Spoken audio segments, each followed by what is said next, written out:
Hello, good afternoon. My camera just went small. There we go. Now big camera. Yeah, nice to see you, nice. Okay, advertisements before I begin. Sorry, I'm a little bit late this afternoon. It's amazing how always something happens, right? That you, yeah. Khaleesi just ate chocolate, and if you know about dogs, that is a disaster. So we just had to do the calculations to see if we had to take her to the emergency vet. But thankfully it was milk chocolate, like really milk chocolate with very little chocolate in it. And she may get a little bit of diarrhea. Yeah. So that is very good news that she is okay, but it made me late, so I apologize for you that were waiting for me. Okay, advertisements. The advertisements are that I'm starting a new thing, which is so exciting for me, called Book Club.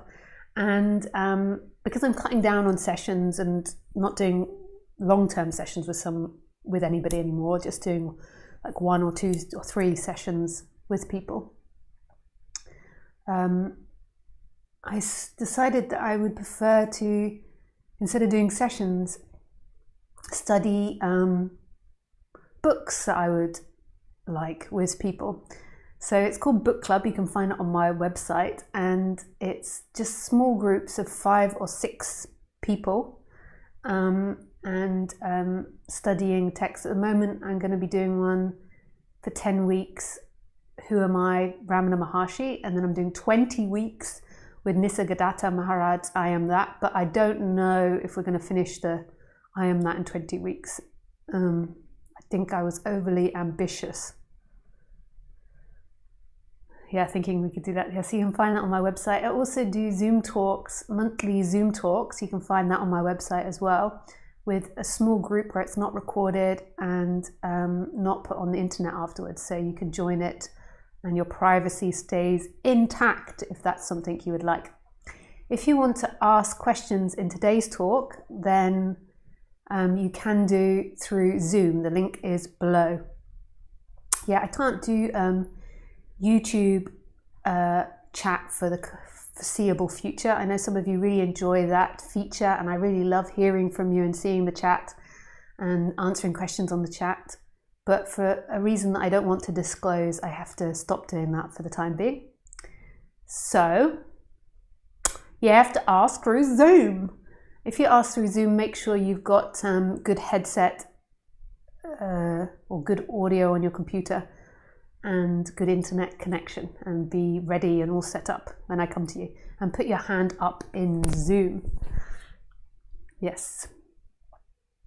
Where is Zoom? Let me make sure that is all working in Zoom. Yeah, cool. There's people in Zoom already. I shall start with an introduction.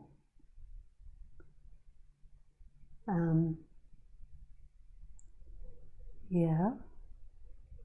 Just make sure. Oh, the YouTube chat is on. Yeah, I disabled that. Why is it on?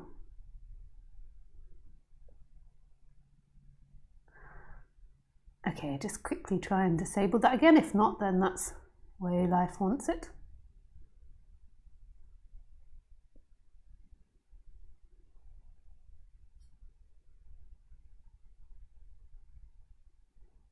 Oh. More go. Customization. Live chat. Okay. Yeah, saved. So sorry, at the moment we can't have chat. We will regain it as soon as the current problem has gone. Yeah, nice. Okay, so let's begin the talk. What we are is already awake. Beautiful title. What we are is already awake.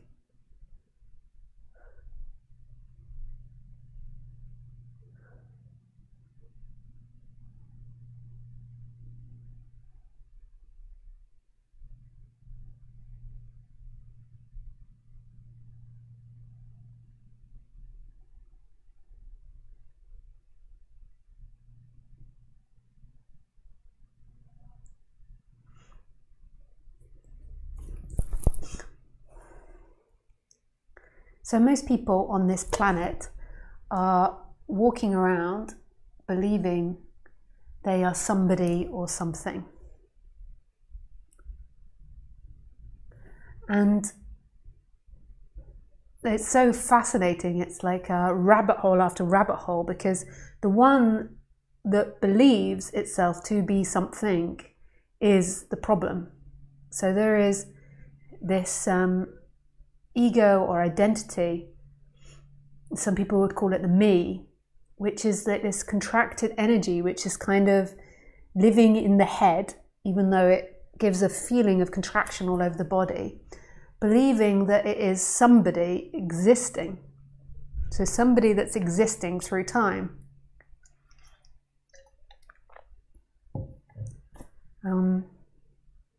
Whereas this doesn't happen for animals. Like, an animal doesn't have that ego identity. Maybe today I call it the ego. I've always, in the 12 years I've taught, stayed away from the word ego, because Ramesh Balsekar, one of my teachers, used it in a positive way. But maybe it's like the most simplistic way to define it is ego. So today I'm going to call it the ego. Let's just go for it. Not make things more complicated for myself. So the ego is the one that that's kind of most probably interpreting this and having a relationship with non-duality, and then believing that it's the one that's got to go. This is different from practical thinking. So this ego energy, this separate energy, is different from having practical thoughts. And animals do not have this ego. A cat doesn't have this ego inside the head that's narrating and claiming, like, I am this, I am that. Even though the cat can show these actions of like, this is mine, this is my ball, this is my bed, this is my catty litter. It doesn't have this energy inside the head that is claiming to be something.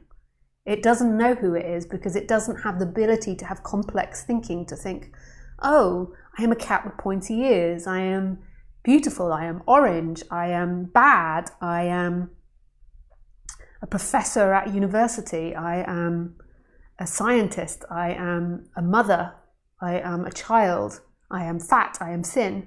It doesn't have that ability to claim to be something. It's just living in the moment, experiencing itself as everything that is happening.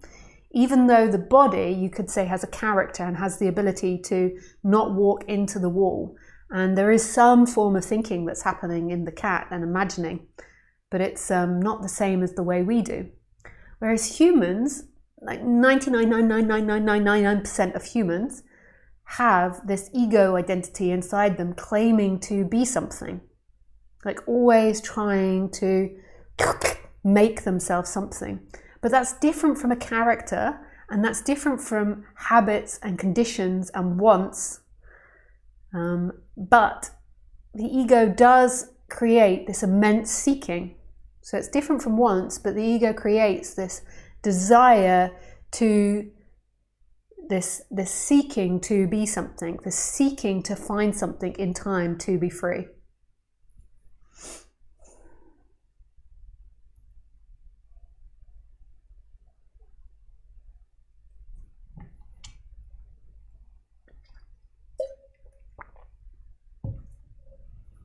Seeking, seeking, seeking.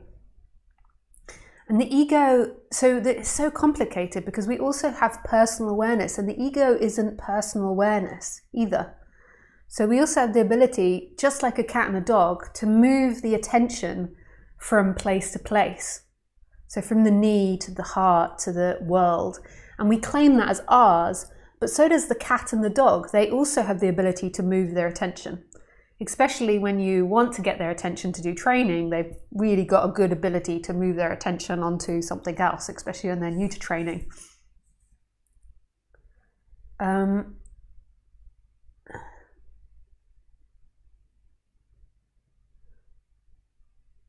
So it's not the personal awareness, it's not the ability to move the attention. It's this energy that's claiming to be that. So it's this energy which is in there making everything it. So it's like, I am the doer, I am the personal awareness, I am the big consciousness, I am good, I am bad, I'm right and wrong, they are other. It's an energy that's like Velcro, you know, that sticks onto everything. Like these little hooks, so it's like trying to grab onto everything.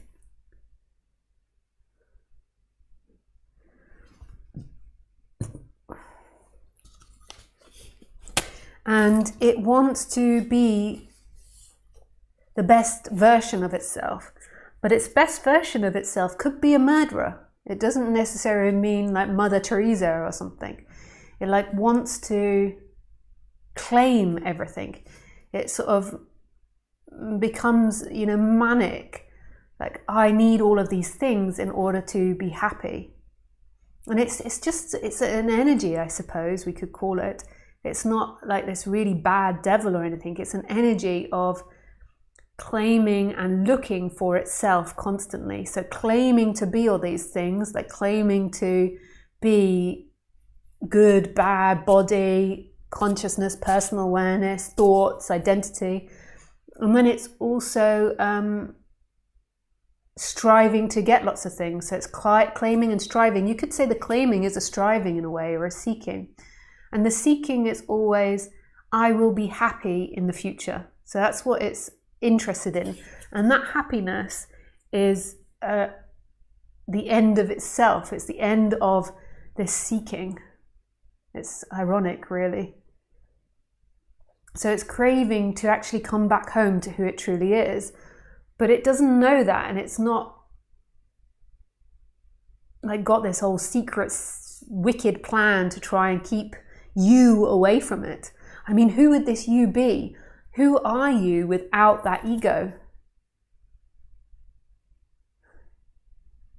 So you have some teachers that call it like the falling away of the me. And I used to speak about it in that way, but I tended to move away from that because there is still a character left. So there needs to be a character that has habits, conditions, practical thinking, even emotional thinking, emotions, because it's all part of survival, and has desire, but it's not you anymore. That's a happening. That energy that's claiming that to be you disappears.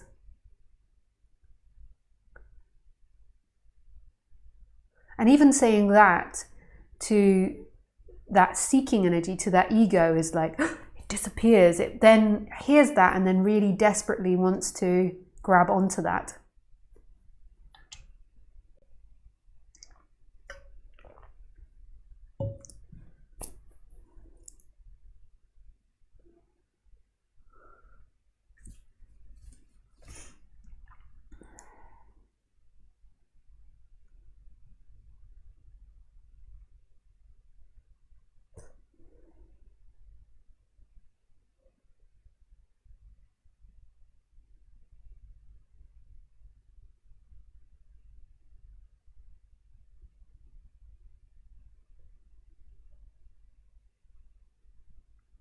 So what is this talk about? So this talk is working, I think, on 2 different levels, or maybe 3 different levels.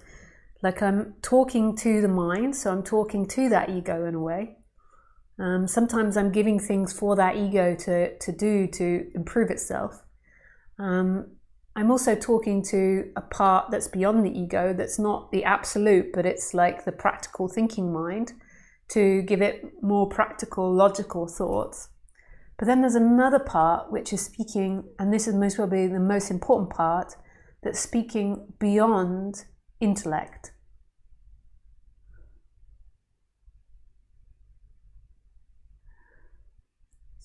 It's so magical and unknowable, that part. So it's beyond the intellect.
And that's the most important part, that which is beyond intellect. That is true freedom.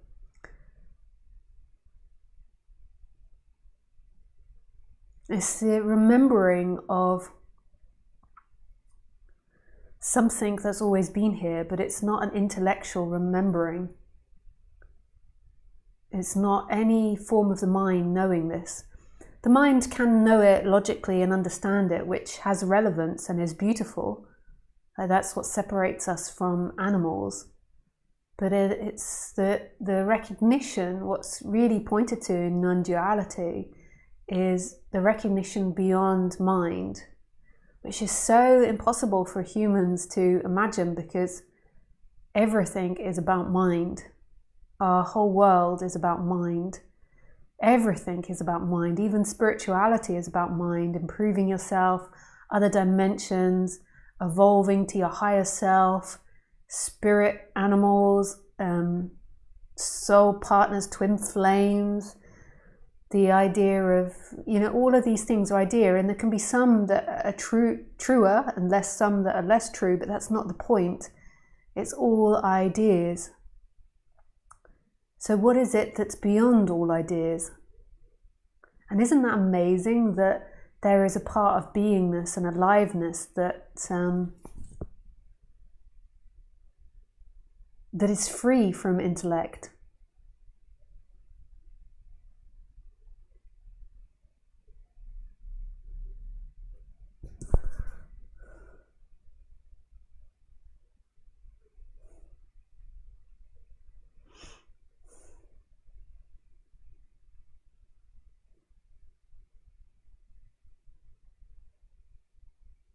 It is free.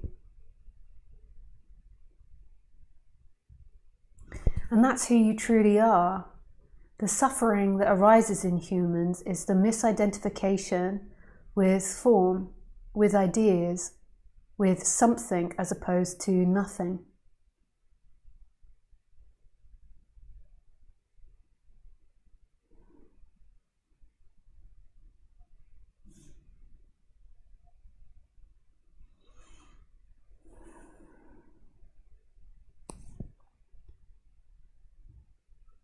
If there's a problem with my audio, please, somebody that's got my Skype address, write to me in Skype. I see there's not very many viewers, and that might be because there's audio problems.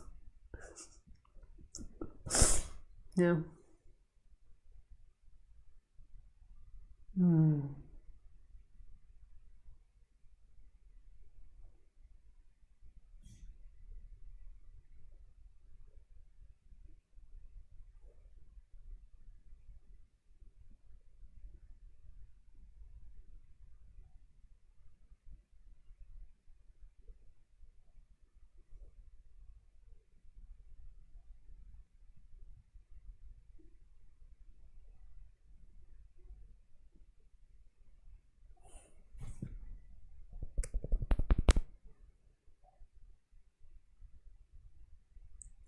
So, who are you? Who are you? Right here, right now.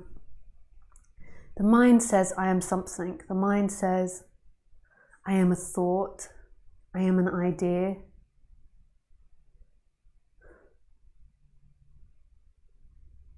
I am a way of being.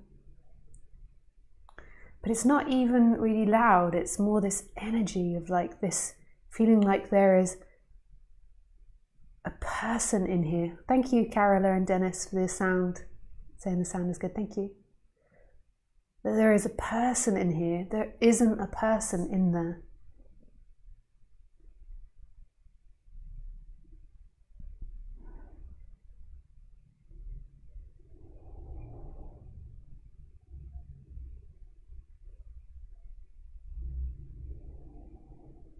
Who is this person?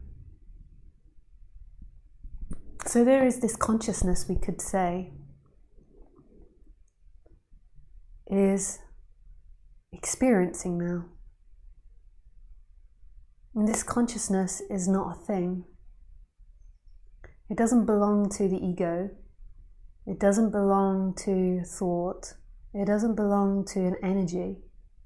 It doesn't belong to you. It is everywhere and nowhere. It is in all things and no things. So it's in my voice right now.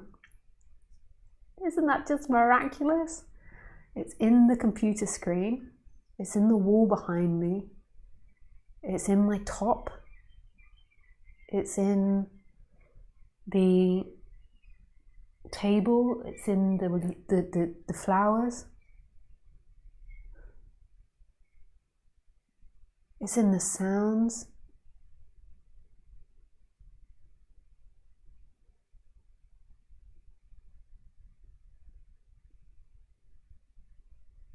It's in the blue sky. I can see the blue sky and a seagull dancing up there in the winds. So it's in everything. And this is who you are. This is what's there before birth and after death.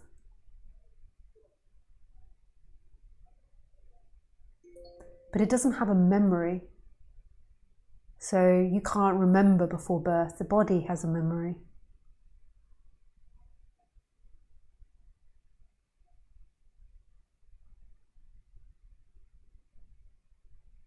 It doesn't have anything. It's just experiencing. It's just conscious. It's so miraculous. And you didn't do anything to get it. You didn't come into this life and then get given consciousness. You are rising in consciousness. You didn't wake up in the morning and then become conscious. You are appearing again in consciousness. Consciousness was there in deep sleep.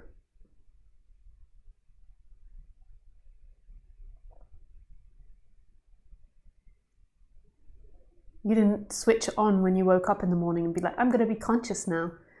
The human can be conscious, so that could be either practical thinking, I'm going to be conscious now, or it could be the ego, I am going to be conscious now. I am not going to be an unconscious person. The claimer. I'm going to do better. I'm going to become enlightened. And the ego creates all types of difficult thought patterns and difficult energies in the bodies. And it's very, very cunning in the way it does it. It's not obvious. It's like invisible, the ego, in a way. So it can create all types of dynamics. So most people that aren't listening to this talk, they just believe everything the ego is saying. So when they're angry with someone, they don't even really know that they're angry with someone. They just are angry at that person and believe it to be true, and it's justified and it's that person's fault. But they have no space from it to see that they are angry. The same if you're like in a coffee shop and completely unconscious and you're feeling anxious about people around you. If there's no recognition that that's in your mind, then there might just be a belief that people are dangerous, and that might be the truth and the reality for you. And so there's a belief that people are dangerous and it's all their fault out there.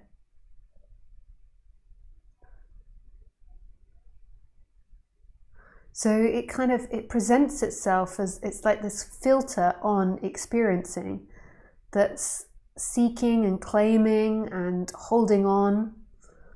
But it's difficult because there's also the conditions of the body. So a condition of the body might be to be more anxious around people. So to be less calm around people. And that's not necessarily ego, that's just a condition of the body. The ego is the claiming of that and making it theirs, and then the belief in it, which is so invisible. So it's really not easy, what is seeking and what is ego and what isn't ego is very hard to differentiate. But notice that it's mind and thought, and most probably the ego, that's trying to differentiate.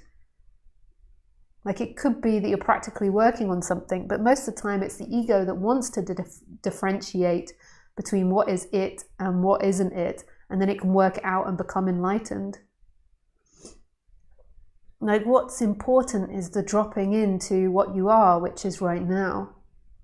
And sometimes it's really good to reflect on dynamics. but not as much as the person or the ego believes. Here we are. And then there's a noticing of that egoic energy that's appearing and claiming.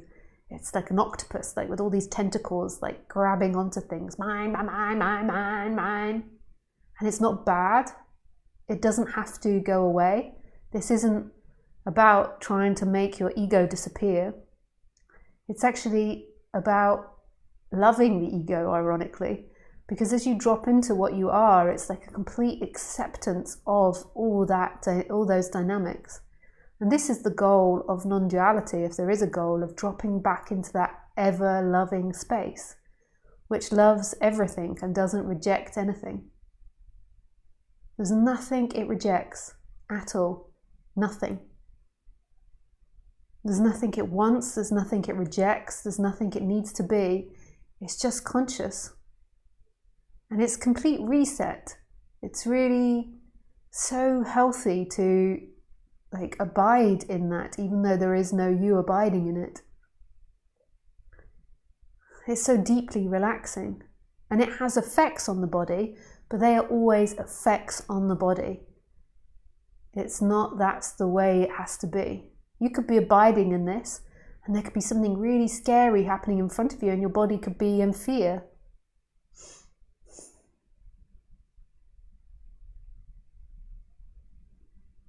Which would be different maybe from egoic seeking fear, but it's still fear.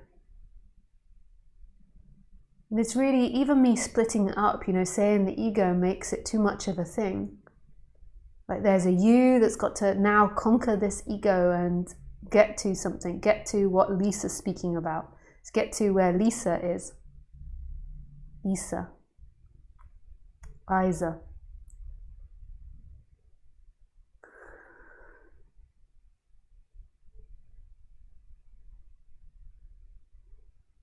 But there is nowhere to get to. There's no one to free, internally or externally. There is no one to be good enough. It's not about you. So what else is here beyond you?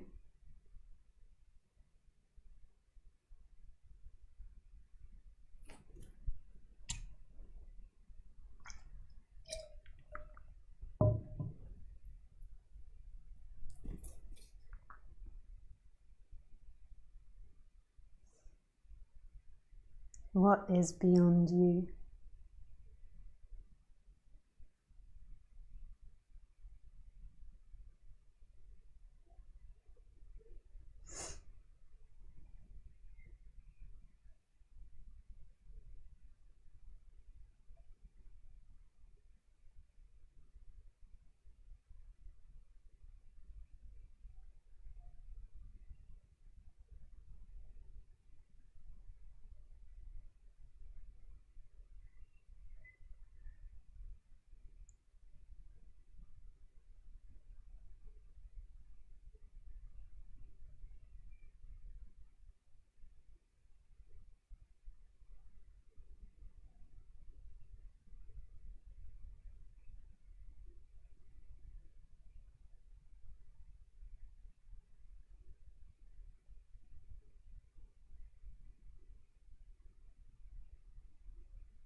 Who are you?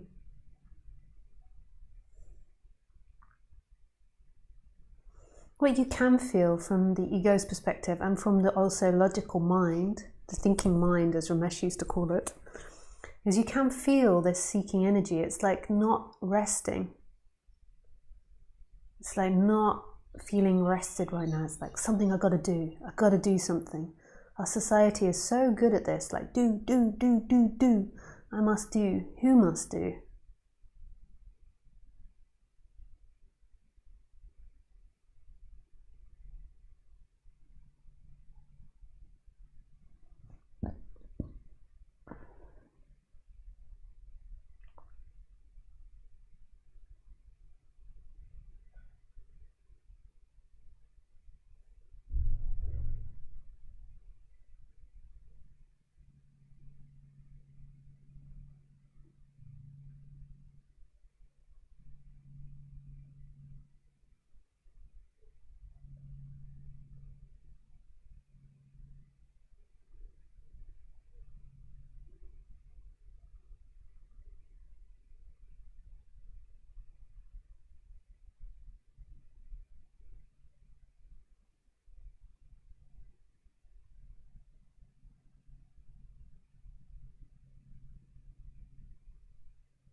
So mind notice it and speak or say certain things, like looking like there's something I've said before which has helped relax you. Or a way I've been, like maybe I look directly in the camera like and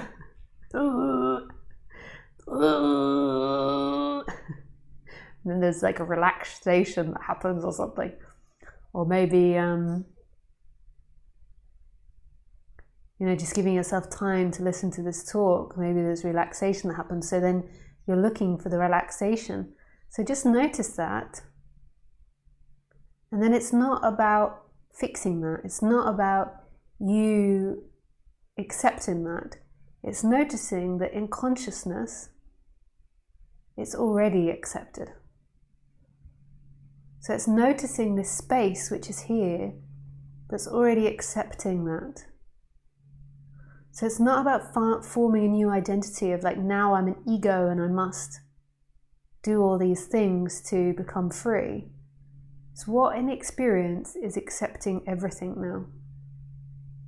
And it's like a shift in perception, like an energetic shift in perception from being a limitation, which is an illusion, to being non-limited. So that which is experiencing is not limited. And then this has effects on the character. It can often produce bliss when that's realized, but that's effects. So it's not anything in the character world. It's beyond the character world. What is accepting everything right now? What doesn't reject? So the character can be rejecting, and the ego can be completely Sorry. Some people tell me they're listening to this as they fall asleep, and then I'm like, ha, achoo! Just honking a big one. Yeah. So what is it that's accepting now? Oh, here it comes again. I'm sorry for sleepers.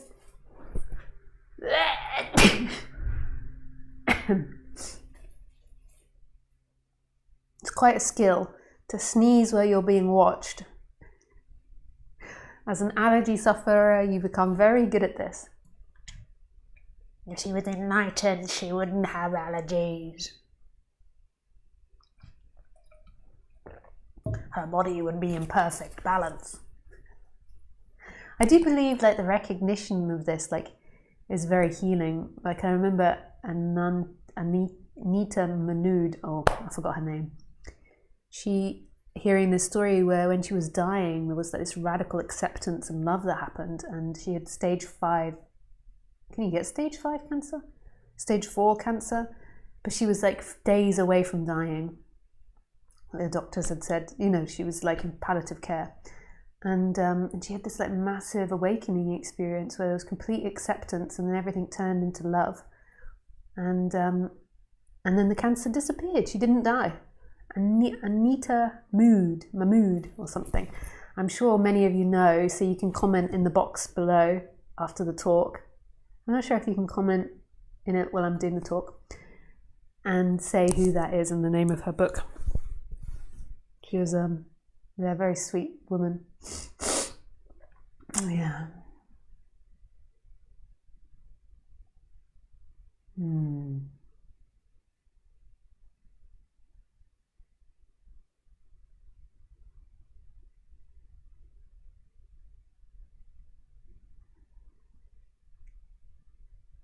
No. Okay, well, we can go to questions. If anyone's got any questions, then you can write them in Skype if you've got my Skype address, or you can ask through Zoom and put your hand up through Zoom. Put your head up. You should have that, put the head up rather than the hand. Okay, so Joseph's got his hand up. Just let me put my audio on.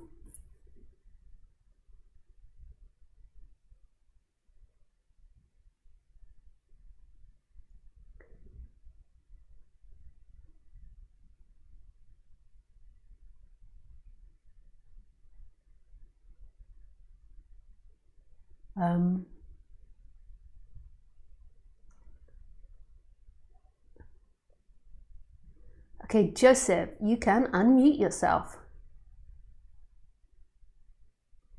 Hi Lisa, you alright? Hey, Joseph. Hi, I've got I've got some like a few couple of questions that all kind of sit around the same kind of area.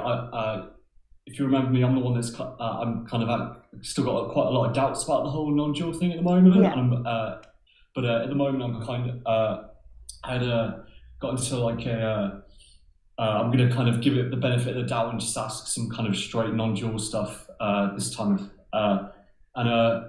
So I got into like a kind of dispute the other day, and there were moments in the argument. It's not argument. It's not really the best word for it. But where there was one moment where I kind of felt like my ego, if that's what it is, had been trapped essentially by the way that basically what happened was the argument kind of ground to a standstill, and someone just asked me, "Oh, so what are you doing for the rest of the day?" in quite a polite way, and I knew that it was like a genuinely like benevolent kind of question, and my ego didn't really have a response to that.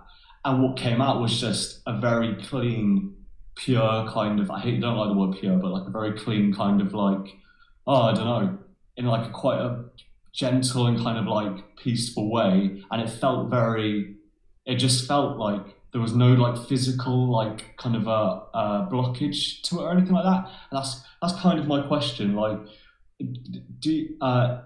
it's my experience that if it is ego that is the kind of if there's a lot of truth to this non-dual teaching, for want of a better word,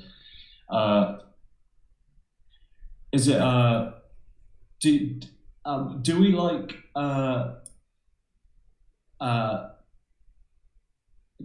can you feel it like physically in the body, like in your words as well? Can you like it almost feels to me like my words are like hitting things like when I'm speaking, and when it's less of that, that's almost as if it's like more non-dual, and there's less duality there, and less like it's like I'm hitting less imaginary barriers, if you see what I mean. Yeah, and totally. Like less like imaginary separation. Yeah. And I remember just before I remember once seeing a really good mime, and thinking, like, I don't know if you've ever seen a mime, but like a really good mime before, but I saw one once and I was like, I could feel physically when he was like kind of hitting into imaginary walls or whatever, and it's because he's tricked you into believing that it's kind of there. And I wonder if like those physical sensations when you're speaking that I get anyway, and maybe other people get, is actually like it's almost like your mind is like a mine for you, and it's like saying these things are here, these problems are here, and you can actually physically feel them. Anyway, that's kind of a bit off topic, but yeah. Yeah, no, I totally agree that that type of thing manifests, but you'll never be able to pin it down to a complete science. But yeah, when you feel very identified and when the ego is very strong, it feels like you're working within a narrow boundary of yourself. So, and when you feel more expanded, so this is the way my teacher Roger used to say it, then everything feels a lot more free. But you'll never be able to pin that down to science. And so in the end, who is that relevant for? Like, who is interested in discerning that? And why is it interested in discerning that? It's okay for generalization, you can discern it, but the most important thing always is not the conceptualization of non-duality and what will happen or won't happen. It's what's noticing right now, what is accepting everything. So in your experience right now, beyond your idea of being expanded or contracting, what is resisting nothing?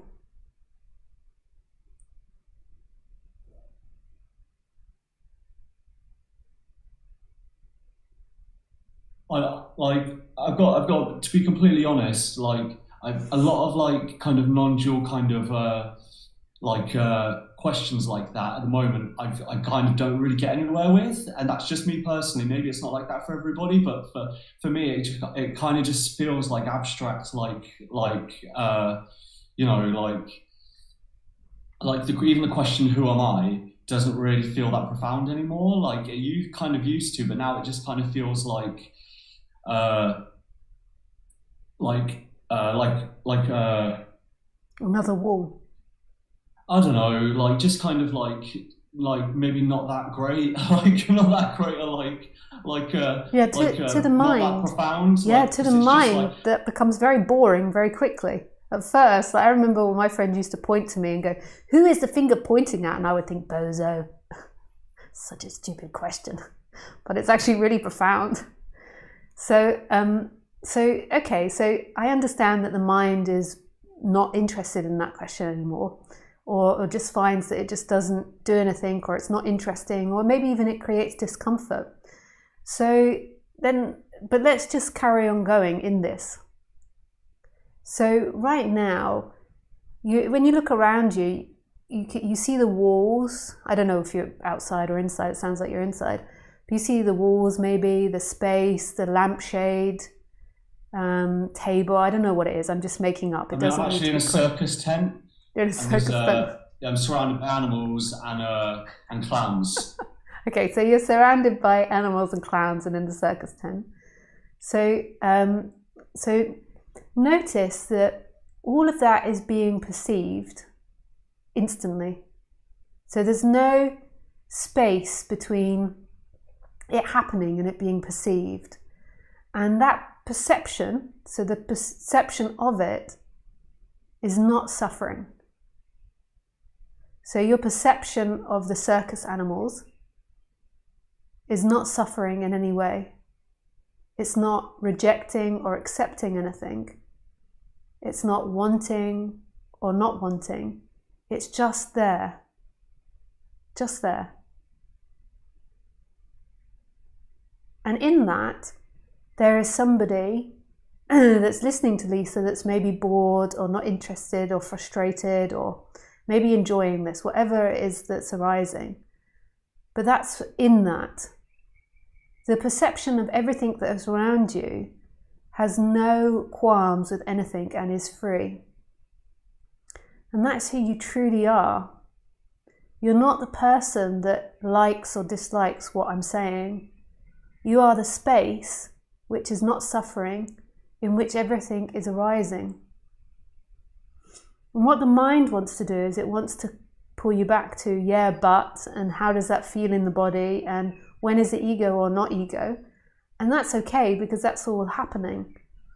But this is talking about a shift, a slight shift in perception from being inside that mind world that's in this and that, to noticing that your essence, perception, is free inherently, and you did nothing in order to deserve that, get that, or own that. Yeah, I could like the. I mean, when I say that, like the questions like "Who am I?" don't feel that profound anymore. That's. It's not like. It's more because I feel like a lot of the time when I hear people answer that question, I can say like if I think of an idea of myself, then that I can see that is an object in my perception. But that itself,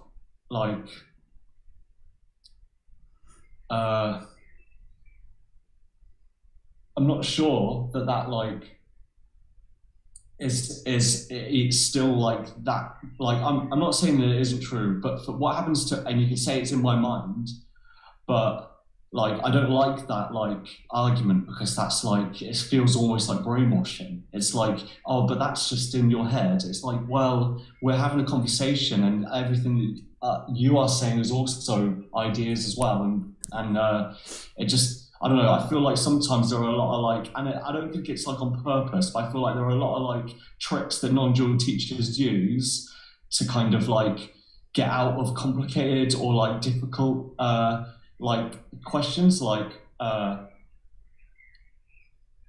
it could be. Well, that's that. Yeah, I agree. That's true. We all have our failings, and it's not easy to communicate. And sometimes there's all different types of reasons why we don't give our best. But can you see, as soon as I said that about perception, you instantly went back to the story of you, which isn't a criticism. That's what the person likes. So it's like you instantly went back into a story of you that doubts or doesn't doubt, which is totally okay. And you believe that we're talking on that level, and that I'm interested in talking on that level. But that's really painful for you, because I can imagine that you want validation in that world, and then you feel like I'm dismissing you. But if you want validation in that world, there's so many other places that you can go to get validation in that world. But right here, we're talking about the perception in which that everything is arising in. So that person comes back and says, the failings of the teachers, which is so true. We all fail so many times in this life, and we all succeed, and we all do nothing as well. But there is something else happening here. And if I don't fail in a way, and if I don't make all these blundering mistakes, then maybe I would go too much with you into the story and not point out enough this perception. Because non-duality really isn't about healing the character. I, however, really believe it's important to heal the character, but you can't do everything. I can't talk about healing the character and non-duality simultaneously. Yeah. They're different with all subjects. Due respect, though, with all due respect, I haven't really brought up anything to do with my character. I've only really kind of found tried to express that my doubts, for want of a better word, with some of the important important or usual questions in non-dual. You've not tried to. I wasn't actually saying that directly to you. You've not tried to heal the character at all here, but I was just using that as an example. But in this conversation, you're wanting to bring it back to me, and I'm so sorry. Am I though? Have I done that though? I'm not sure I have. And this is what I'm talking about. I feel like I've actually brought up kind of quite valid critiques of and I'm not saying there isn't any truth to it. But the critique is very mental, and what I'm speaking about is not mental, and that's just the way it is. which is just unfortunate for you. Because the critiques that you're bringing up, which I agree with in a way, like we fail all the time. I fail as a speaker so often, but I mean, that's just the nature of everything. It's not just me. I'm just admitting that that's what happens. Like, we can't be perfect. So that I understand that in the logical mind, but what is happening here now? Where is perception? And this isn't a maybe thought. Perception. Maybe like my question, like with you know, with perception, if everything's on like in my awareness, like I wonder if that is like not that big a deal. Like maybe like it's like sight. If I'm sight is like if I lose my eyes, then sight wasn't that profound at all. Now, of course, sight is perceived by what we call consciousness, but then I wonder sometimes, is that just, and I've got to be honest, like I'm these are just like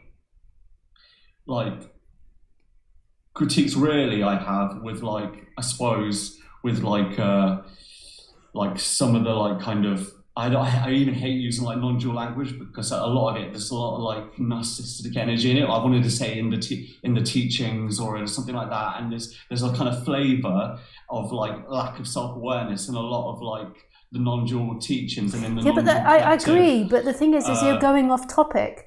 I agree with you, and that's a great topic to talk about. I was coming back on topic. Right. I do experience, like occasionally, moments where it does feel real.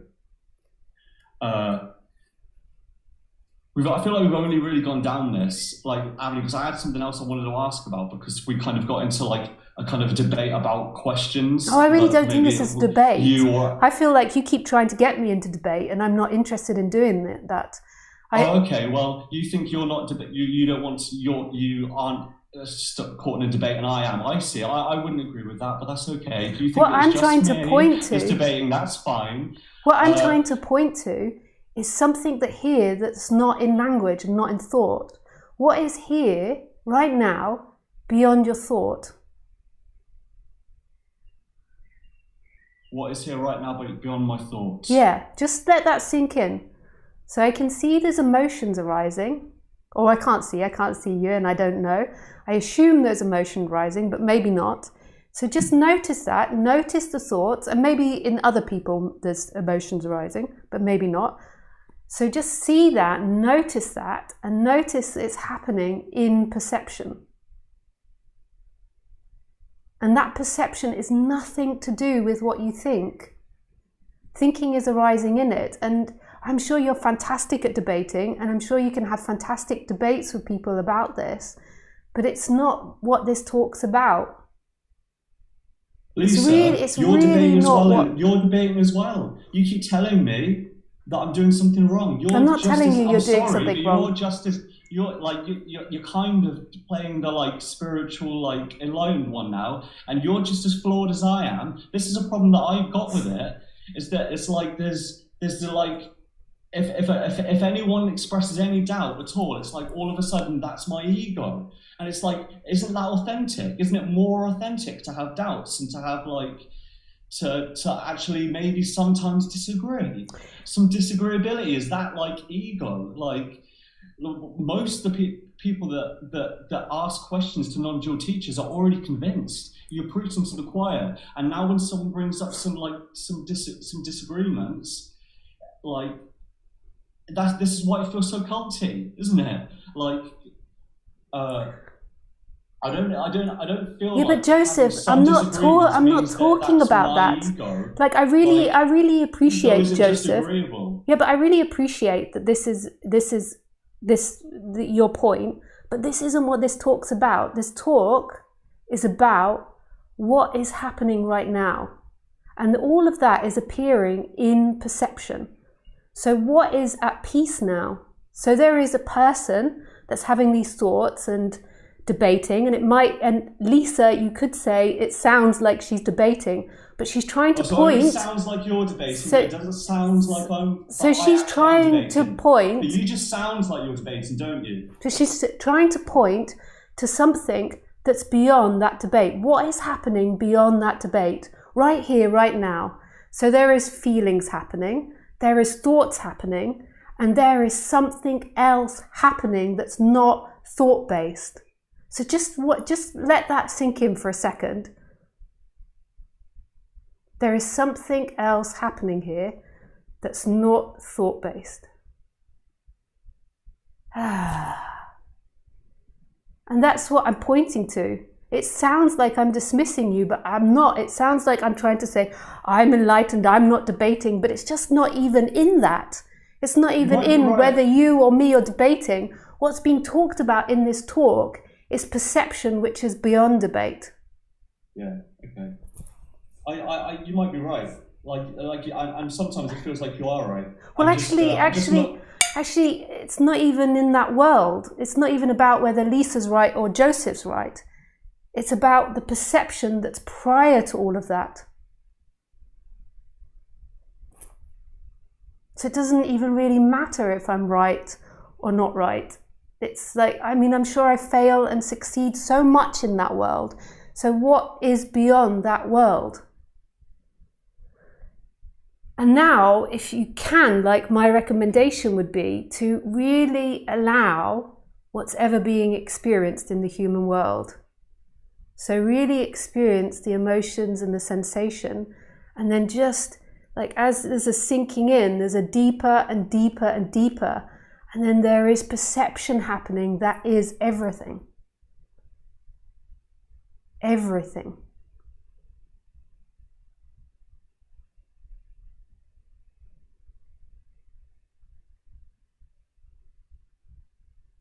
Sorry, I just have to make sure it's all still working.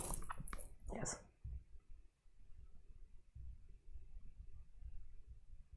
So it's not even about, so even if you say that I'm criticizing you, which I don't feel like I am, but I can understand how that's seen, it's not even about you or me debating. So even though it sounds like I'm debating and you're debating, it's not even in that world.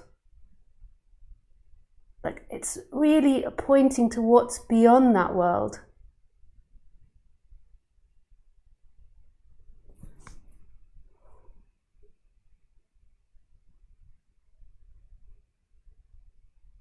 And there's nothing which you've done wrong. There's nothing which I've done wrong, ultimately. We're both just appearing. And that I'm avoiding the, I think maybe we should leave the kind of what we've, like, I'm not going to tell you that I think that there's egoic identification going on with you as well and debating going on with you as well. I'm not going to say that because I feel like we're getting stuck in a kind of going in kind of a circle, and I just would like self-inquiry as well. Like, I know that's what you say you want to keep coming back to. I do as well. I can't help myself but disagree when you say that it's just me that's arguing. But anyway. Well, actually, I don't know if that was what I was saying, but what I was just trying to say is that there's nothing wrong here. There's nobody that's wrong here, you or me. That's not what this is about. It's not about you debating or me debating or trying to find an answer in the intellect. It's about that which is beyond the intellect. I don't even care about beating you in the intellect, because you could most probably beat me. It sounds like you've got a very intelligent intellect. I just don't even, like, I'm not interested in that. Everybody's got blind spots. Everybody's got blind spots, yes. And you would admit that, wouldn't you? Yes. That's all. I'm not super good at debating or anything like that. Like, I've probably got blind spots that you can see, definitely, and you've got blind spots that I can see. Right. And that's the same for everybody, isn't it? That's all. It's not that I'm this debate lord. Like, you know, I can see that is also an egoic, like an egoic kind of a persona that people attach to and get ego fuel from, for want of a better fair enough term. So but what the point is I've got blind bits, you've got blind bits, we've all got blind bits. So what the point is what is that arising in? Like it's this, it's point, like, so in this there is debate happening, there is blind spots happening, there is everything that happening, and then there is perception which is in the wall, in my voice, in the computer, and this perception is at complete peace. It doesn't need to win or not win. It doesn't want or not want. It's not looking or not looking. The perception is here and free. And I haven't got more than you. You haven't got more than me. There's nobody on planet Earth or anywhere in the whole entire universe that's got more of the perception. And this is the freedom. This is all anybody's ever wanted, is the remembering of that again, which isn't an idea, which isn't a you remembering. It's a perception in which you are appearing in.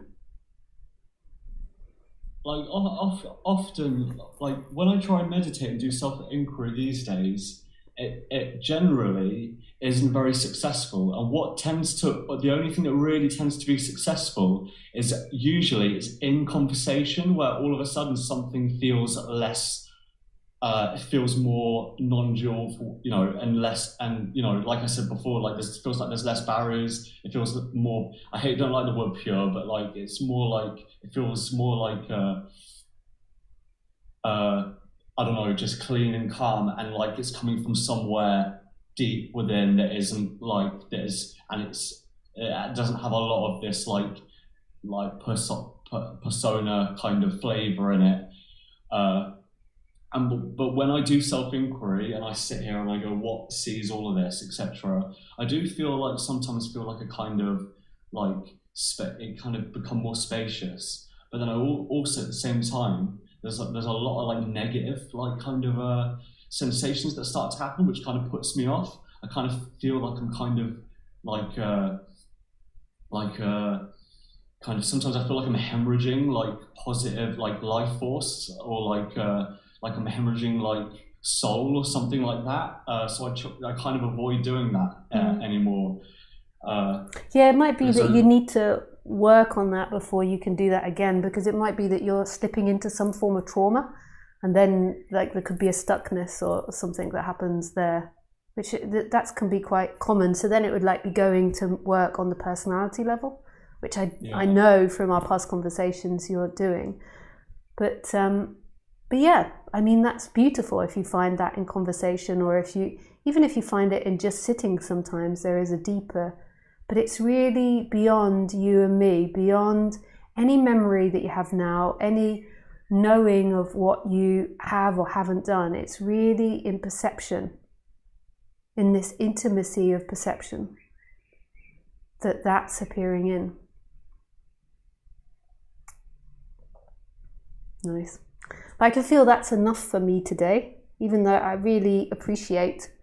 Yeah, I'm sorry if I've offended you at all, or no, you haven't offended me. For any kind of I'm like I'm full of sometimes full of a lot of bad stuff at the moment. I know it's not bad, nothing's valuable, blah blah, etc. But like there's a lot of kind of not so much healthy stuff going on in my kind of energy field at the moment. Yeah. So sorry for any of that I've kind of transmitted, etc. Yeah. Thank you for saying that, but it's really okay. I think that my heart raised a few times, but in general I felt very calm and very unoffended throughout the conversation. Like I really appreciate you wanting to really explore this and take it really seriously. And trust me, I used to get so mad about this subject and like intense. Like poor Roger, my teacher, I've copped it quite a few times. Yeah, I feel like a lot of negative. Like not so much towards you, honestly, but like with like Eckhart Tolle and Mooji and a lot of people, I just like all I can see is the like collective like narcissism that's inherent in a lot of non-dual like teaching, and maybe that's just my perception, but it just seems really, a lot of it seems really like there's a lot of like I don't know who can blame them. Do you know what I mean? Be surrounded by people like worshiping them and kissing their feet, etc. Like that would drive anybody like insane. Anyway, this isn't what you want to talk about, so I'm not not going to keep going down. Yeah, this no, I think road. it's a great thing to debate, and so go for it, debate it, and it's so great to have non-dual community where you can debate this, because I think it's really important. I think there is problems with teacher student. Yeah, no one's saying it. But That's the thing. No one's really like. I think there are lots of. No one talks about like narcissism, and you do a little bit, but like no one talks about narcissism in the non-dual community itself. The non-dual community has got a collective shadow that everyone else that aren't in the non-dual community can see. Yeah. They're like, who are these like spiritual and it's in the phrases, and it's in a kind of a lingo. Some of it's positive, but like all groups, there are like collective problems. Yeah. Anyway, sorry. Yeah, no, I agree, but it's just distracts from the subject. But go for it, go into groups and discuss this and like work it out and understand. I really support that. But it's just, it distracts from this talk. This talk is about pointing back to what you are. Yeah. But I agree. I agree that there is lots and lots of issues. Eventually it'll all be taught by AIs, and that'll be the end of it. But then the AIs will begin to become narcissistic. They'll get a chip on their shoulder, and we'll have to work out how to stop that. The AI is actually pretty good at teaching non-dual stuff. I've asked ChatGPT some non-dual stuff and asked it to respond as if it were non-dual teachers, and it's actually eerily like it says all, it knows all the right things to say. Anyway, I'm going to go now. So thanks Joseph. For that. Pleasure. Okay, I just have to go to the toilet, and then we will go to Shiv. Okay, one moment.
Okay, so Shiv, you can unmute yourself.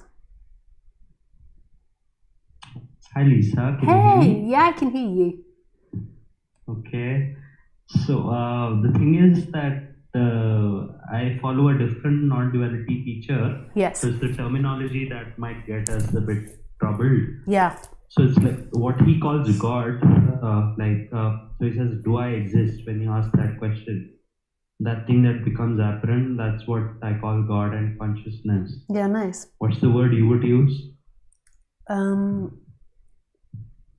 God, consciousness, sorry, consciousness or the absolute. But I would also use God as well. Like, I love the word God, okay. Yeah, it's beautiful. So the question was, so when you love God, like that's something that many of the scriptures say, to love God with all your might. So is it possible to love God and also be unkind to people? Like, in the sense, when you have God, there are no people. Yeah. There's only God.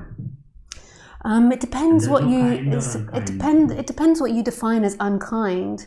From my experience, hate goes. But everybody on the character level is going to have different ideas of what kind and unkind is, Morals and ethics are very different for everybody. Like, is it unkind to buy clothes which have been made in a sweatshop? Like, but that would, and sometimes I do, buy them. I tend to try to not to, but sometimes I do buy them. And so that is unkind, I would say. But somebody else might not think that's unkind. I would say what goes is hate. There is no longer hate. So unkind is too unclear, but hate goes. So when I buy the clothes in the sweatshop, I don't hate the people. Like, when if I were to give another example, suppose, so you love God and you cheat on your partner. Is that still consistent? It's too hard for me to go into a body, mind and find out what's happening. But I would assume that that's most probably some form of hate, because it most probably comes from contempt and superiority. But it could also be something else, like maybe they cheat, they're in a really abusive relationship and they've been really abused, and it's like somebody shows them a bit of attention, then there is cheating. Or there could be abuse, which brings it on. So I can't judge, but most of the time I would say that cheating, when it's not coming from abuse or something like that, then it's maybe a contempt for the other person, like a belief of superiority. So there is some form of hate in there, but I can't guarantee that in every situation. No. I mean, I don't. And it's about hate. That's the important part. It's the hate that's important. Like, does loving God mean the same thing as loving everybody? It's two different levels. So we're speaking on two different levels. So when I was saying it's the end of hate, I was saying that it's end of hate in the character. So it's the character no longer experiencing hate. But loving God, when you really love God, it's not on the character level. Yeah. So when you really love God, you merge with God. And that is the recognition of God in everything. And then what manifests through the character is the end of hate.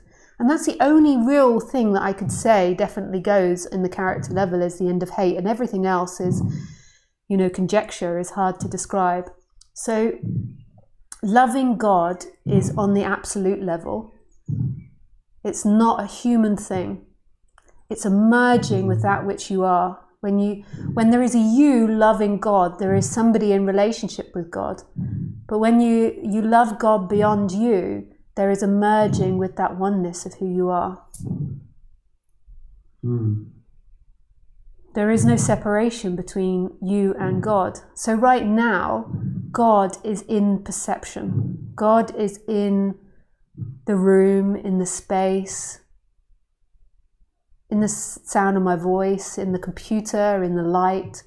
It's in everything. And that is love. That is the true love. When the person is separate from that, it then begins to use love to try and become present. Because when you as a human love, then you're not seeking so much for other things that are in time. You're becoming more present. And at some point, that person and God merge into each other. Like, I'm asking you, like, if you were to advise me, if I were to really discover God in all its entirety, would you tell me to love everyone, or would you tell me to just give up the idea of everyone? I don't think I would advise you on either of those levels, because that can mean so many different things to you. I think my advice would be to notice what's happening now. Where is God now? And God is in this, in perception. So there is the person that wants to know what to do, but that person is appearing in perception. And what is perception? It's the consciousness of things, and the consciousness isn't separate from the things. So you could say it is everything. It is in everything that's appearing. So you have this insight that it is everything, and it's possible for you also to be unkind to someone, no? Like, you won't believe in someone, it's possible. Yeah, it's possible for me Even to be unkind. Even intentionally, it's possible to be unkind to someone. Maybe if I'm intentionally being unkind to someone, it comes a bit more from old seeking patterns. Generally, intentionally being unkind to someone is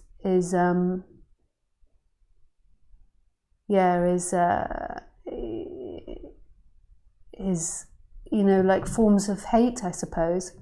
I don't know though, these Okay. things are very hard to think about and categorize, but I wouldn't worry so much about this. If your other teacher says it to you, like listen to it, but I presume that there's so many different levels to that.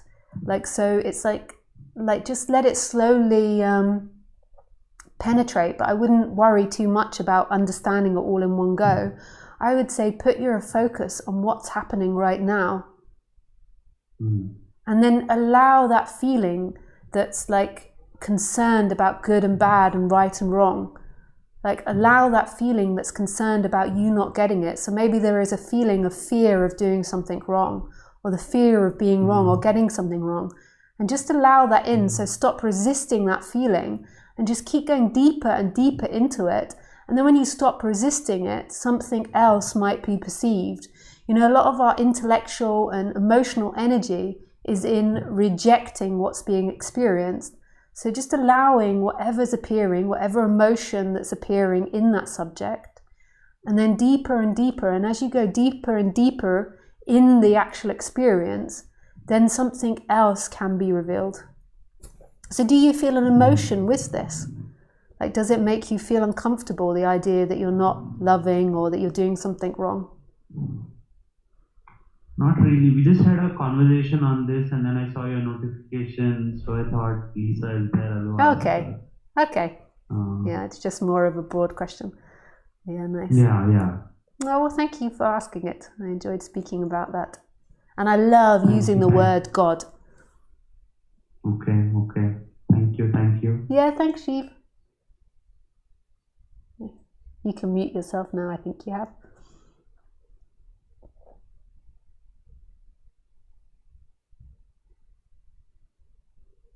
Okay, so Chris, you can unmute yourself.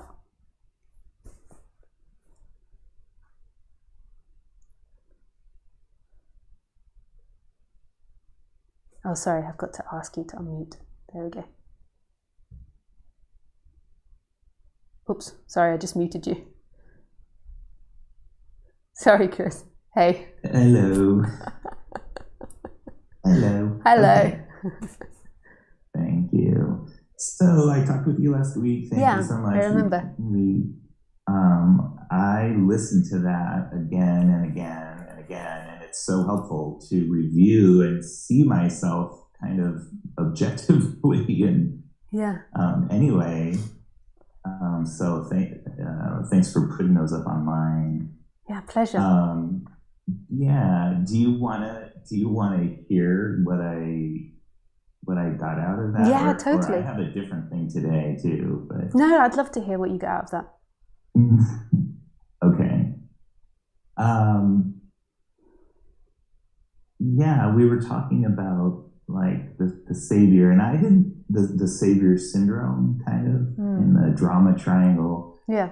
And I wanted to, I'm feeling that desire to want to kind of save my wife, I guess is what you would say, is see her get saved. And a lot of things that is a parallel with the Christian, where people go out and preach and save people from their sin. Yeah. So there's a lot that goes deep down, I think, into my past, because I was a Christian in my earlier life. Right. So I guess I'm still gonna apply, as I'm with Shelley, my wife. I'm still gonna apply being really careful and being aware of staying present with her. And just letting what happens happen, and not kind of being there with an agenda for her. Yeah. Just just really meeting her as she is, and feeling the discomfort that might arise in you when you see her suffer. This isn't talking about passivity, but it's really allowing experience, without this narration of what you should be or what she should be, and this seeking to avoid the feelings that entails if she's not how you think or you're not how you think. And then when that happens, when the seeking begins to dissipate, then this real merging into something deeper. When there's lots of seeking there, or the seeking happening, then you go into the time world. But as you begin to go deeper into the experience without seeking, then the timeless can begin to present itself. Yeah, beautiful. Yeah, and the drama triangle is really good to read because it helps you see that triangle. And also when you do it in other areas of your life, or if you do it in other areas of your life, it's so deeply relaxing. It's so to give up any responsibility in that.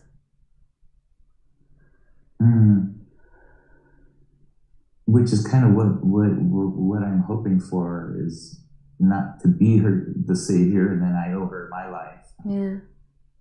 Yeah. But because I don't save myself. We wake up to what we already are. Totally. Yeah, totally. That's just so beautifully put. Yeah, you didn't save yourself. There was something deeper that happened. Yeah. Okay. So good. So I got that going on. Nice. Here's a different thing that kind of came up about feelings, and I was on YouTube yesterday, and this other psychologist. So I'm kind of getting into my own psyche and trying to kind of heal on that personal level, because I've never really gone to psychiatrists or psychologists and really cared. I think a long time ago I just gave up on whatever's going on inside of me for some kind of childhood decision or trauma or whatever you want to call it. And I'm seeing that it's really helpful, and I'm glad you said that it's okay to work on your own kind of psychology, but knowing that it's just your character. Yeah. Because I am very clear on being awake, and I experience this, more, but I feel that as I go forward in my psyche, there's this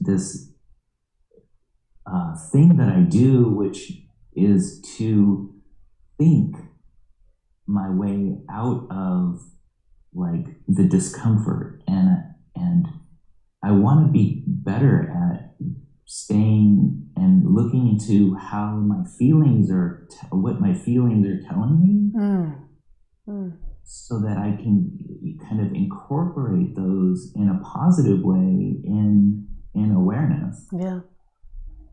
And so how would you suggest that I go forward? Because I know the whole, like, the chakra,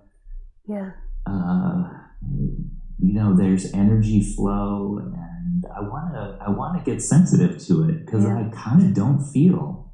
I mean, what you're doing is really beautiful, because you're bringing it into personal awareness for that to happen. So that's like the first step, like you want to feel. So it's out there, like that energy is out there. And then there can be lots of things you do. So if you go onto my website, there's so many practices that can be done that brings the personal awareness into the body. So something like Osho, he does something that I really like, which is chakra sound meditation, I think it's called. I've forgotten the name of it. And it's basically you make sounds of each chakra. So this is just one example, but there's so much out there. There's holotropic breathing. There is acupuncture can be really good at getting back into feeling the body. Speaking with a somatic worker, so somebody that works on feeling. So somatic therapy, I understand, is very bodily therapy. So there's so much that you can like delve into. And I think there's not one way. So it's not like I have a particular way in which you can feel more. Like, so, I mean, like there's lots of experiences that I've had and lots of things that I've done which I could pass on to you, but really that's not what I do in these talks. I used to do it, but I now tend to stick more to pointing out. And what's really beautiful is if you have a feeling in your body. So do you have any sensation happening in your body? Like maybe there is pain or discomfort, or like if you go into your heart, what does the heart feel like? Or the stomach? Well, my heart was beating when Joseph was talking. Yeah, your heart rate was elevated. Yeah, and you know, I was happy with him, but just I felt what he was feeling. All right, so that okay. was kind of neat. Okay, nice. So you kind of like felt empathy and compassion or something. Mm-hmm. So something like that. And what about now? What does it feel like in your heart or in your stomach?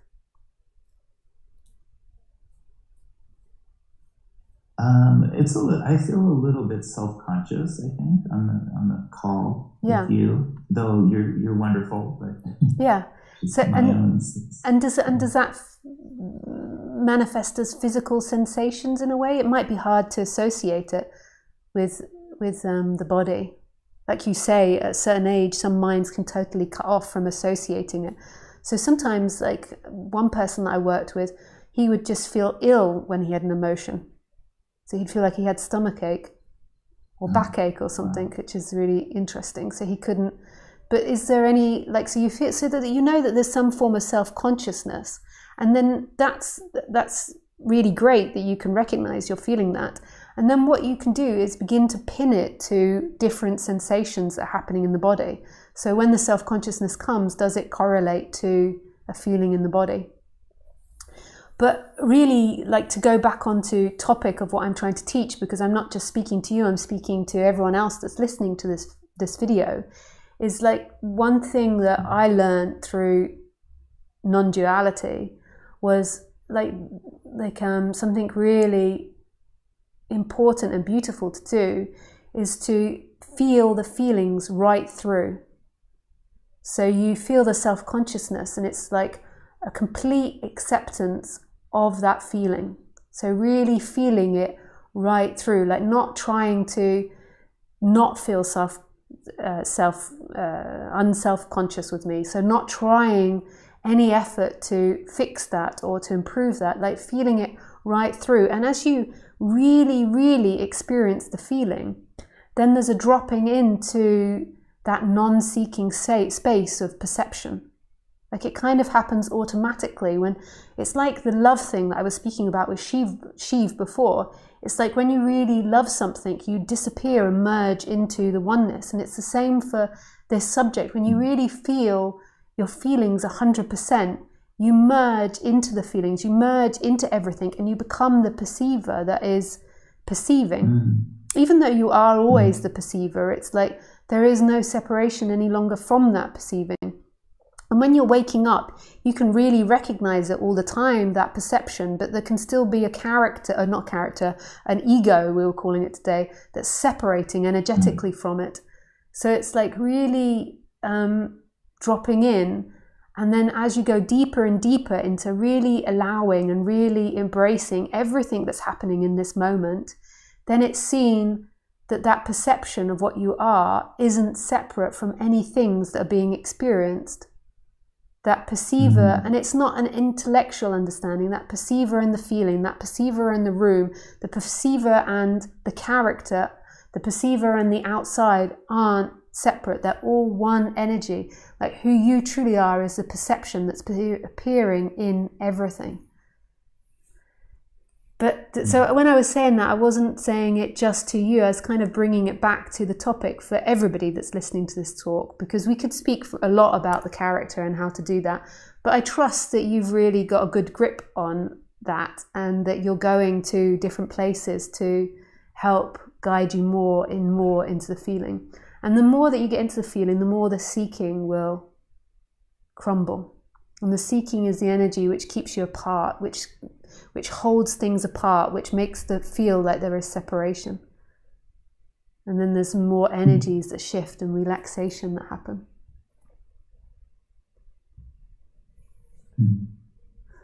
Wonderful. Wonderful. I'm so excited. It's like I've been born, like I have a new life that existed that I just have been avoiding for so long. Yeah. Oh, that's really beautiful to hear. And that's really true. Like, this subject really is freedom. It really, really is.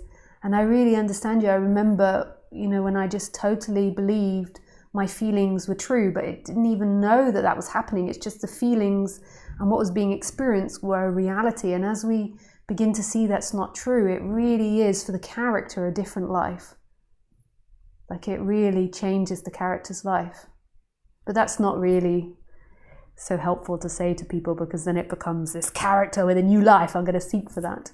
But I just really appreciate you saying that. Like, I really find it beautiful. Yeah. Thank you. Yeah, thank you, Chris. Bye. Bye.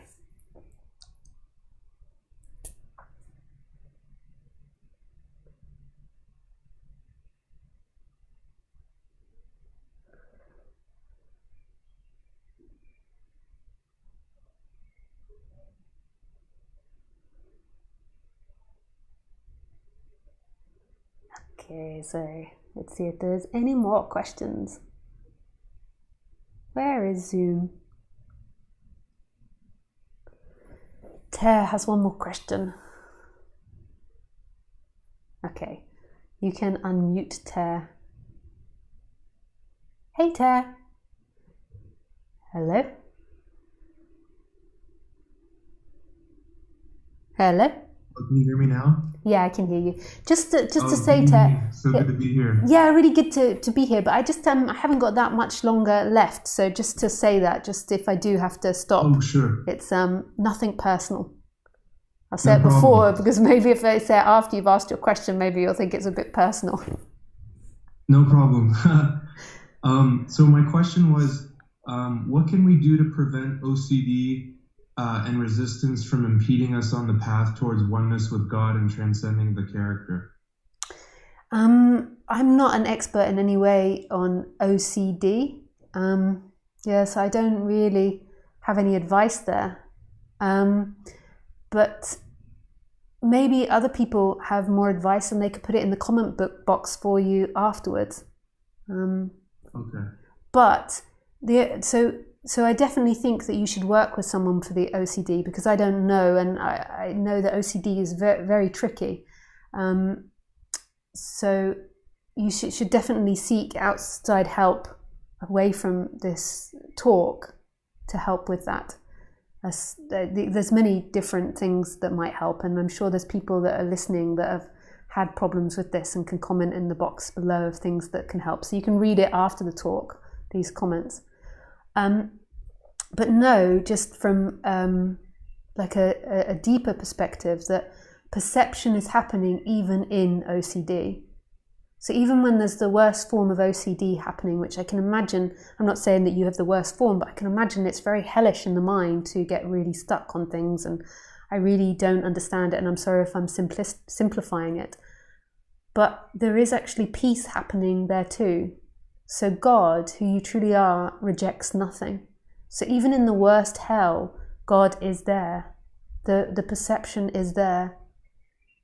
And when the worst OCD is happening, I'm sure there's lots of seeking, so that might be really unseeable. But in the times when it's like not so strong or not like it's lessened, then there can be moments of that there is always something that is embracing this, the heaven or hell that's appearing in life. And that's really what non-duality is. But don't ever mistakenly give up on working on the character, believing that non-duality will fix the character. You know, I see OCD as, I see it personally, and I really don't know if this is true or not. It's something similar to having a broken arm, you know. So So, well, not similar, but it's similar in the way of like there is outside things in the flow of life which can help with that, and you deserve to have that help and that support. But from the perspective of non-duality, it's loved, it is embraced, like it's not rejected. There's no part of anything which rejects what's happening in the person.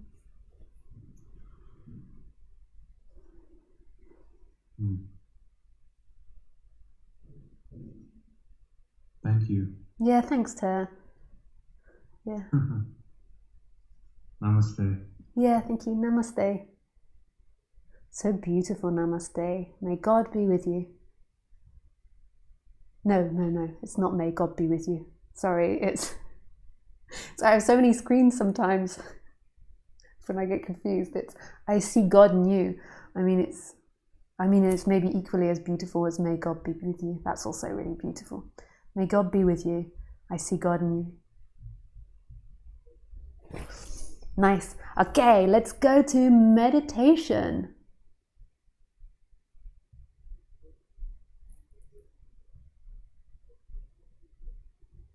So we just do maybe 10 minutes of sitting in silence. There's another channel called Lisa Cairns video clips. A very beautiful person called Osborne edits them. And he also has ones on meditation and different guided meditations and different recommendations I give for meditation. So I'm not going to repeat it all now. But yeah, you can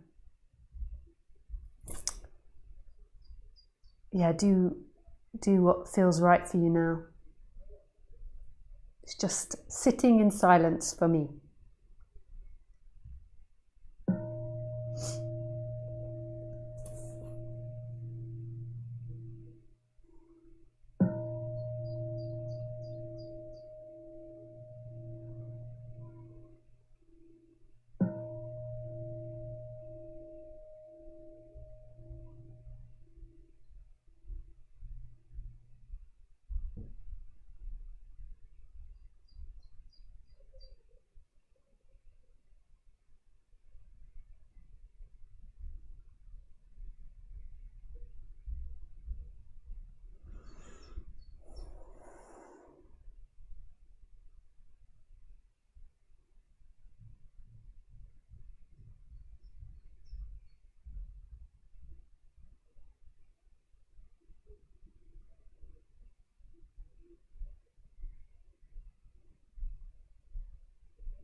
Nice.